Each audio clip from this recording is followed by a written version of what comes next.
Welcome again, and today we're going to talk about wellness and health. And in our studio, we have Al Brown, Mario Kirikides, Andrew Wood, and myself, Sarabjit Sandhu. Al Brown, take off, take away. Thank you very much. Ladies and gentlemen, the subject of health and wellness is very important for us today. Well, it's been important for just about ever, but during the pandemic, we're facing bigger issues. If you're like me, you're getting a lot of Facebook videos about people eating too much and getting very fat as a consequence of the lockdown and other things. In other words, living an unhealthy lifestyle because they have perhaps no other choice. To lead our discussion today will be Sarab Sandhu. Sarab has been a proponent of health and wellness, healthy eating styles and wellness in the form of meditation and other aspects for many years. I've listened to him speak on many occasions at various venues, and he has a wealth of wisdom on this subject, in particular from his own personal perspective. Now, we all have our own personal perspectives on this story, so this is about what we think works. So please join me in welcoming Sarab Sandhu on health and wellness. Sarab, take it away. Thank you very much, Al, for such a nice introduction. And to all listeners, welcome.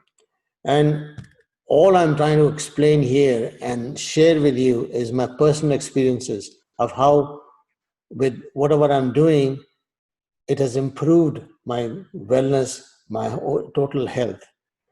And having said that, everybody has a different belief system, and this is based on actual practice. And what I'm trying to do is improve our vitality.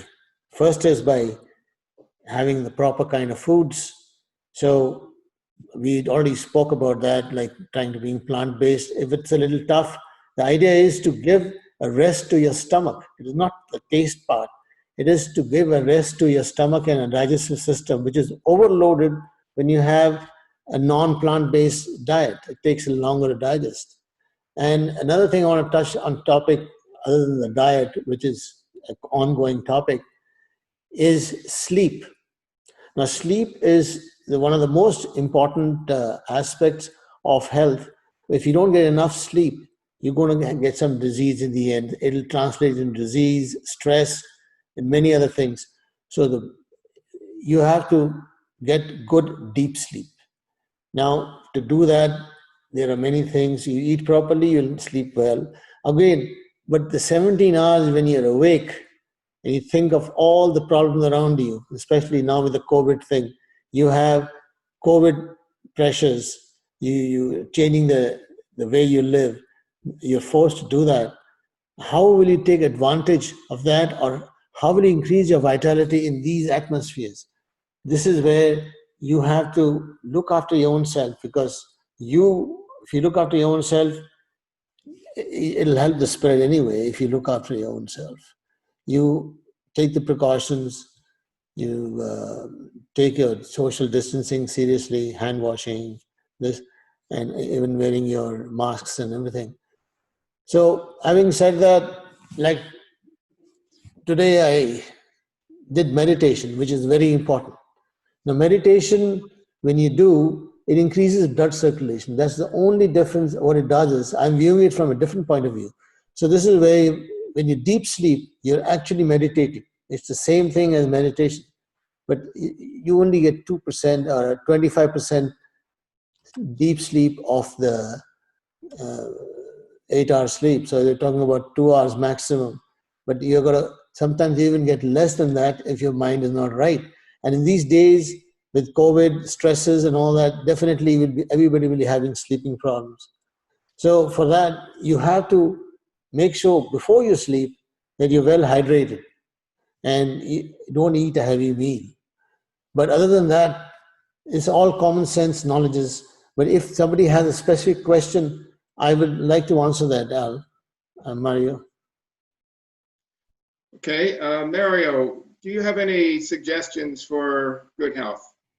Well, I agree with Sarah, especially with the meditation side of it. I've been meditating since I was a young adult. I started to learn about it through, first of all, techniques of doing biofeedback when I was trying to find out about my migraines, when I was relatively young. And that led me to a doorway to discover meditation. And it's been part of my life ever since. And I agree. It not only has the ability to calm the mind, but it also has the ability to have a psychosomatic effect on you, where you are actually finding your entire body calming down, and that does have a healing effect. And I agree with Sarah that it is. When we find ourselves in a stress situation where all these factors like COVID, and we're having continuously, lately, we have continuous diet of COVID. We open the television, COVID. We turn on the radio in our cars, COVID. We're talking about COVID with our relatives, with our friends, and it is just too much. And it can just take us into a negative spin many times. And that increases stress levels, which decreases the ability to go to sleep, and the healing process from that. And yes, we become more and more susceptible. I also agree with Sarah, with regards to eating food. It has to be a nice and balanced diet. And, I'm the least of this group to have the authority to say that. Because I do have a few extra pounds on me. But that being said, I do recognize the value behind it, and I am doing my best to not get that COVID-15 that we hear so much about. It's a holistic approach to our life, to being able to cope with these stressful times. So I'll leave it at that. Gentlemen, I want to give you some of my experience on this. For the last 20 years, or a little bit more, I have been taking a number of simple supplements that you can find anywhere. One of them is ginseng. Another is just eating blueberries, initially the concentrated dried ones, but now the fresh ones, and chocolate, interestingly enough. But not the ordinary candy bars. I'm talking about stuff that's 80, 85, 90% cocoa. And one of the things the reasons I've done this is, firstly, Sarab, ginseng is intended to increase blood circulation. And it's been used for thousands of years by the Chinese. And I think it's simply for that purpose. You've told us at various times in the past about the benefits of increasing blood circulation. After all, I remember you telling us that our bodies have 35 trillion cells in them, and disease comes when the blood doesn't circulate to all of them, and there's a problem. I started eating blueberries because they're supposed to be the fruit with the highest level of antioxidants. And that I continued, and I still do, but I've since discovered that even chocolate is even better. And interestingly enough, it seems to be the highest level of any sorts of antioxidants that we could possibly have. And it seems to me that whatever we do, how much we sleep, meditate, eat fruit and that, if we do not boost our immune systems, we are in trouble. And the best thing we can do, I think, is with some simple supplements. One of the ones that I read about a lot in the last little while is vitamin C. And you will find an enormous amount of literature on it over the internet about the benefits of vitamin C, which are really ignored by the mainstream medical community for one reason or another. A lot of it is just inertia, or the fact that they haven't fully proven out the benefits of it. Whatever the case may be, certainly fruits give us a lot of vitamin C. And there are certainly diseases that one can get if you don't have enough. So really, I think, what do you think of supplements, Sarab? Talking about vitamin C is very important. I want to touch on this because out at sea, you never got fruits at that many. You had no fresh vegetables, and people started having scurvy and other problems. So that's the time the British man of wars, they decided to give rum, a tot of rum to the sailors every day as a medicine. And they loved it. So the extra ration of the rum, the nautical rum started on this basis that they were trying to protect them from vitamin C. I thought So, it was the lime they gave them, and that's why they called them limeys. no, the lime is one thing, but the main thing was the rum. Rum actually has vitamin C. And, Oh, really? and That's talking why they about went into Well, maybe it was lighthouses. rum and lime. So in other words, the British were the originals of the Cuba Libre. yeah, exactly. And their rum was a little stronger. It's 50% to alcohol in there instead of 40. It is a higher thing, nautical strength. And talking about generally food, a viewpoint I want to put here is whenever you have complicated foods like meats, cheeses, and heavy duty stuff, which is acidic, these have high toxin levels in them. They have high toxin levels which will go in your body and has to be rejected. So to take it out, you need antioxidants. The higher antioxidants you take, they fight with the free radicals.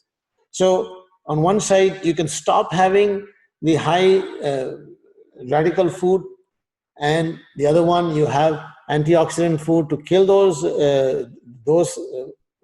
electrons. So in the end, you get a clean body. Basically, you're detoxifying your body by not eating the wrong things, and secondly, eating a lot of antioxidants like chocolates. I have a Let me, special chutney which I yeah, make.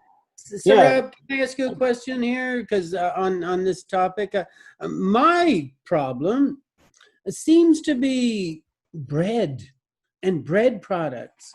I was losing weight over the last couple of years, and I was severely restricting my consumption of bread and potatoes and noodles.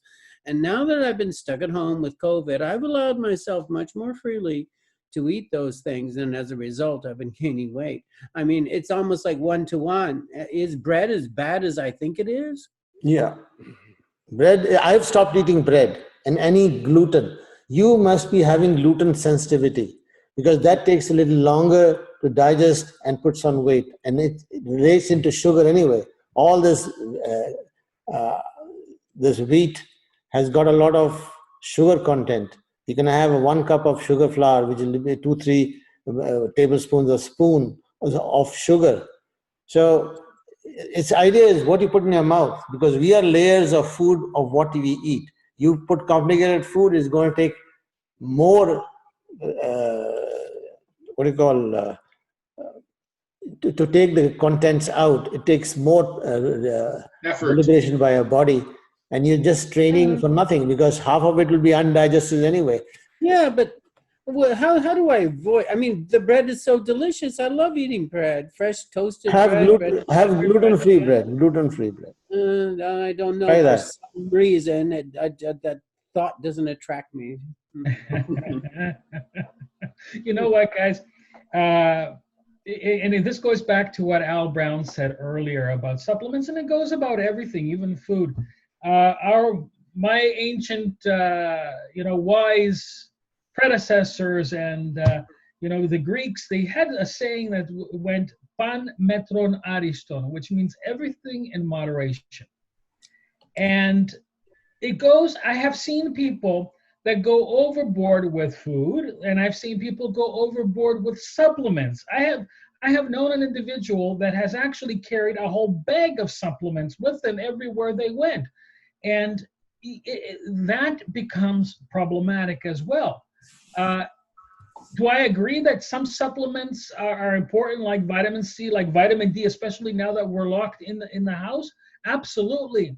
I think those things are important because they do boost the immune system. And Al, man, if chocolate didn't hate me as much as I love it, I would have been all over it. But it triggers migraines, as I had said earlier, for me. So I know my triggers, and I can't go near it. Now, do I want to punish myself sometimes by having it? Oh, absolutely. I will punish myself with some Toblerone. Believe me, I will. But it is important to be able to have that balance, is my point here. Okay, Mario, what type of chocolate do you have? Well, If I'm going to indulge myself in chocolate, it's going to be milk chocolate. However, if I go dark chocolate, or the pure cocoa chocolate that you were talking about earlier, triggers even worse. Oh, that's too bad. Yeah. So Um, so I've tried everything. Milk chocolate, the Toblerone, and I don't want to make this into a commercial for them, but they have the least preservatives inside there that allow me to be able to, fight off a small migraine as opposed to a full-blown migraine if I went pure dark chocolate. Well, I would suggest, Mario, that if chocolate bothers you that much, to get the best impact out of it, you might want to get cocoa beans, because from what I've learned about it, the processing of cocoa beans reduces the number of antioxidants in the actual cocoa product by a factor of maybe 20. In other words, you start out with, say, 100 units of antioxidant in a cocoa bean, and after you finish processing it goes into a bar, you're getting 5% of it, or only 5 units of it. Yeah. I would strongly recommend that. I think it's probably more bang for your buck. And how do I granulate it, or? Sorry? Do I granulate it at that point? You can do that, or you can just chew on them. They taste terrible. No, thanks. No, this is unsweetened. But you're doing it for the benefit of your health. So chew on it in a tasteless chocolate cocoa bean. Thanks for trying to sell that to me. Yeah, that really works out. I buy this organic cocoa powder, which is absolutely 100% cocoa. There's no sugar added. You can do whatever you want with that. But remember one thing, chocolate by itself is very acidic. It comes in the acidic food. That's why it triggers migraines in your case. But otherwise, it is very high in antioxidants, great, but it is very acidic. So one has to take it with a pinch of salt. Well, when Alex sees me with a Toblerone, I say I'm taking in antioxidants. So when my wife says that to me, she sees me eating a Toblerone bar, the big Toblerone bar. Well, this is great. I'm learning a ton here, guys. I've just learned so much. Okay, so I'll be leaving after this podcast, and 2 things on my grocery list. I'll be hitting the LCBO for 100 proof rum. That's what I'm told. Okay, rum and chocolate. Here we come. 90% cocoa. So I've got my shopping list for today. That's great. You have antioxidants. Don't forget the butcher next door for a ribeye steak too. Come on. Okay. But these, the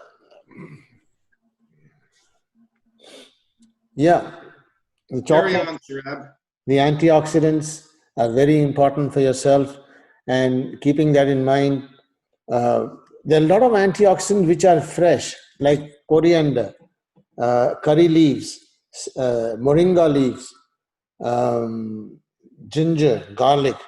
All these can be put inside your diet, and they are not even sweet. And what I do is I take ginger juice and I freeze it into small ice cubes. So whenever I take one in the jug, put water there, and then it becomes ginger water, like real ginger ale without anything. And I drink one big thing every day in the morning. Gentlemen, we've been talking about food and supplements, but there's something else I'd like to bring up here, and that is physical activity. Oh, yes. And I have a personal example to tell you about this, which will probably help you understand the impact of it. I have, throughout my entire life, been very physically active, and over the last 20 years, I have been a hike leader for a local hiking club. And I do quite a number of hikings every day, every year, I should say. And I also try and get out every day and do a walkabout. My siblings do not. And they are having serious health problems right now that I am just not experiencing. That doesn't mean I don't have my own, but the thing is, they are having problems because they are sedentary. They're not getting out and doing the things that I do. And one of the things that does happen when you grow older, and we're susceptible to this, is if you don't exercise your body, the old rule applies. Use it or lose it. We can all be physically robust well into our 90s if we work at it. I was reviewing material on this a couple of years ago, and one article, they did a scientific study about it, said that if you exercise regularly, you can maintain the same physical strength that you had when you were 20 well into your 90s. But the only way to do that is to physically exercise constantly. And I remember going back about 4 or 5 years ago, I decided to work out more strenuously. I got a personal trainer and all that. And I found that I was able to really improve my physical strength. And I feel as if right now I have the same strength as when I'm back in my 20s. Wow. Of course, a lot of aches and pains to go along with it, but I can lift that bale and pull that barge. I think I can. Anyways, whether I can or not is another question. I haven't tried, but maybe someday I will.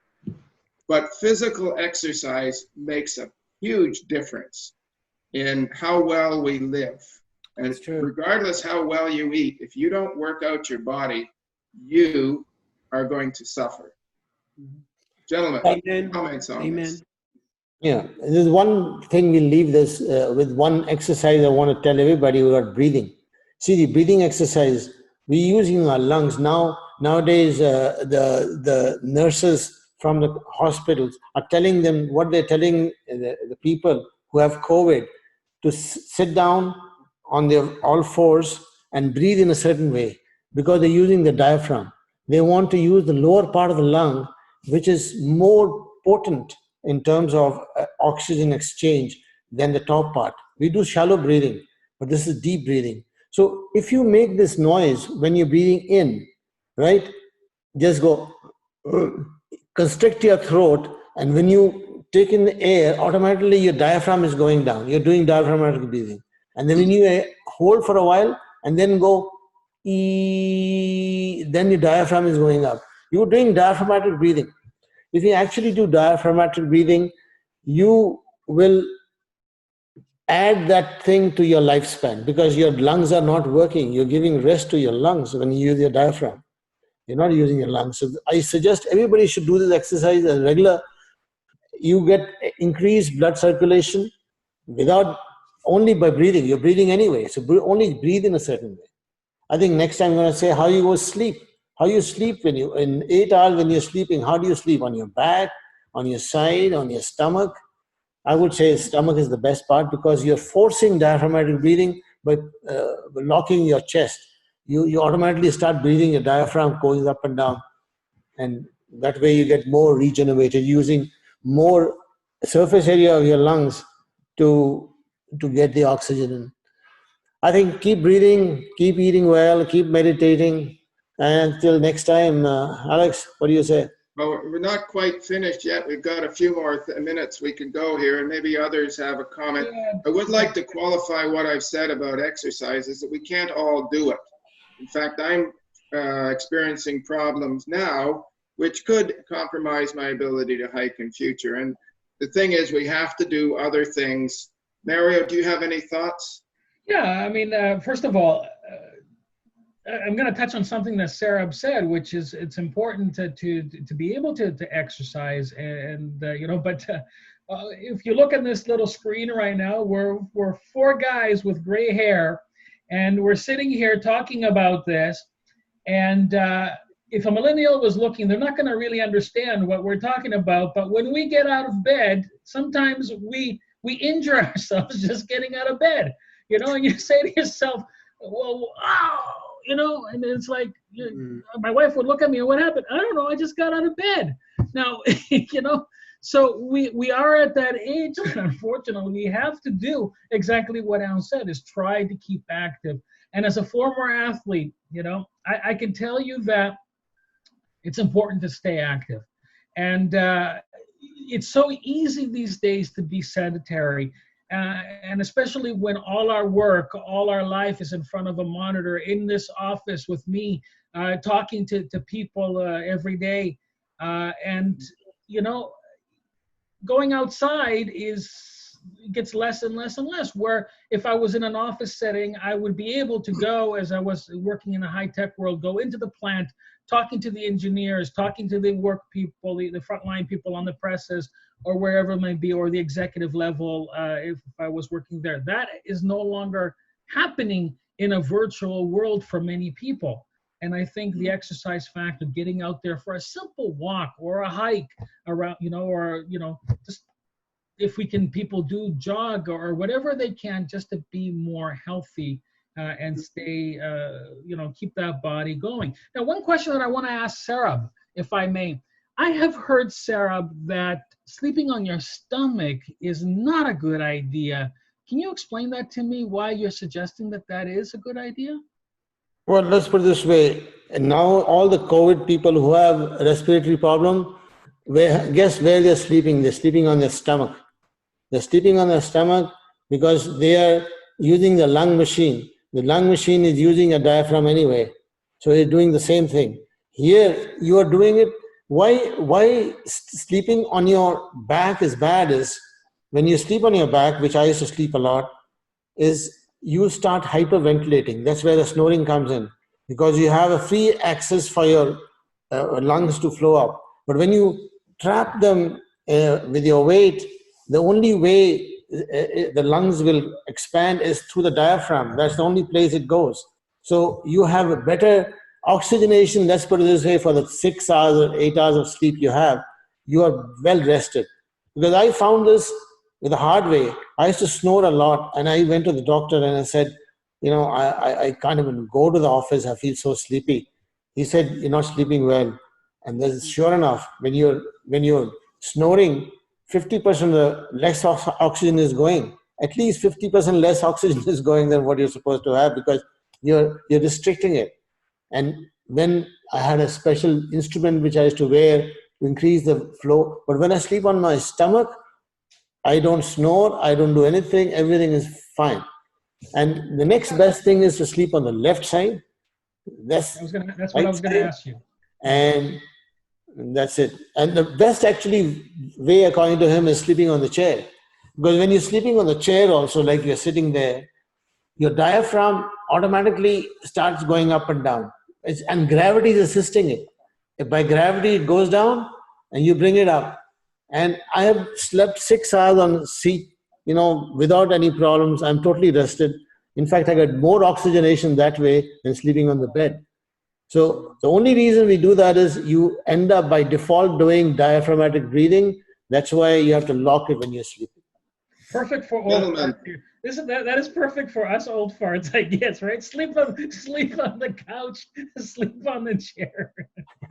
Gentlemen, I think we should call this podcast now. There's certainly lots, I think, for the listeners, the watchers to take from this.